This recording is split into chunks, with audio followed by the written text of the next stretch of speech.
સુરત મહાનગરપાલિકા સંચાલિત સ્મીમેર હોસ્પિટલના મહિલા ડોક્ટરનું ડેન્ગ્યુમાં મોત થતા ચકચાર મચી જવા પામી છે.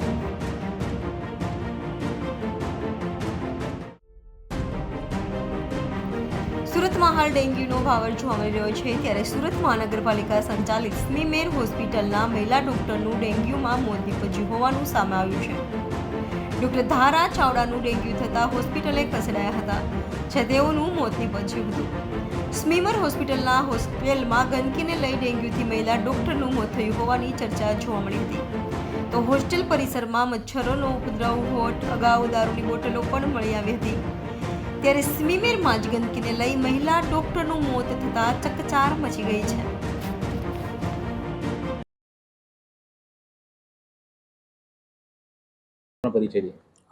જેપી વાગડિયા, એડિશનલ જંતુનાશક અધિકારી, સુરત મહાનગરપાલિકા. સ્મીમેર હોસ્પિટલમાં રેસિડેન્ટ ડૉક્ટરનું ડેન્ગ્યુના કારણે મોત થયું છે, શું છે સમગ્ર વિગત? ગઈકાલે એક રેસિડન્ટ ડૉક્ટરનું શંકાસ્પદ ડેન્ગ્યુમાં ડેથ થયું છે એવી માહિતી અમને મળેલી, એટલે તાત્કાલિક અમારી ટીમે તમામ પ્રકારની માહિતી સંકલિત કરી અને એનો સંકલિત રિપોર્ટ રાજ્ય સરકારમાં મોકલી આપેલો છે. અને રાજ્ય સરકારમાં એનું ઓડિટ કરીને ખરેખર મૃત્યુનું કારણ ત્યાર પછી જાણી શકાશે. પણ અત્યારે એમનું NS1 પોઝિટિવ હતું, એટલે શંકાસ્પદ ડેન્ગ્યુમાં ડેથ છે એવું આપણે કહી શકીએ. પણ ખરેખર ડેથના કારણો તો પછી ઓડિટ પછી મળશે. અને મેલેરિયા ડેન્ગ્યુના પરિસ્થિતિની વાત કરીએ તો સુરત મહાનગરપાલિકામાં ચાલુ વર્ષે આપ સૌ જાણો છો કે જૂન મહિનાથી સતત વરસાદ ચાલુ છે. લગભગ એક અઠવાડિયું પણ એવું નથી મળ્યું કે જેમાં વરસાદ ન આવ્યો હોય. પણ છતાંય સુરત મહાનગરપાલિકાએ પ્રી મોન્સૂનથી જ મેલેરિયા અને ડેન્ગ્યુના નિયંત્રણ કરવા માટે જબરજસ્ત કામગીરી ચાલુ કરેલી. પ્રી મોન્સૂનમાં અમે લોકોએ 30,000 નાના મોટા કન્ટેનરોનો નિકાલ કરેલો, 500 જેટલા ખુલ્લા પ્લોટોમાં નીક પાડીને પાણીનો નિકાલ કરાવેલો, 600 કરતાં વધારે પ્લોટોમાં માછલી મુકાવેલી. એ ઉપરાંત હાઉસ ટુ હાઉસ સર્વે માટે અમારી પાસે 686 જેટલા કર્મચારીઓ છે, જે લોકો રોજે રોજ ઘરોની અંદર જઈને મચ્છરના ઉત્પત્તિ સ્થાનો ચેક કરે છે.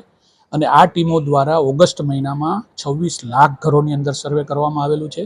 અને એમાંથી બધા મળીને જો વાત કરીએ 26 લાખ ઘરની અંદર જે મળેલા મચ્છરના ઉત્પત્તિ સ્થાનો, તો લગભગ 67,000 જેટલા મચ્છરના ઉત્પત્તિ સ્થાનો અમને ઘરની અંદર મળેલા છે.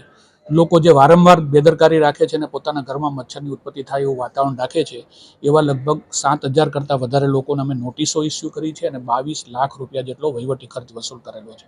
એની સાથે સાથે સુરત મહાનગરપાલિકા ઘરની બહારના વિસ્તારોમાં, એટલે કે બાંધકામ સાઇટો હોય કે ખુલ્લા મેદાનો હોય કે એવા સ્થળ પર મચ્છરની ઉત્પત્તિ રોકવા માટે 900 જેટલા ફિલ્ડ વર્કરની ટીમ અમારી કાર્યરત છે.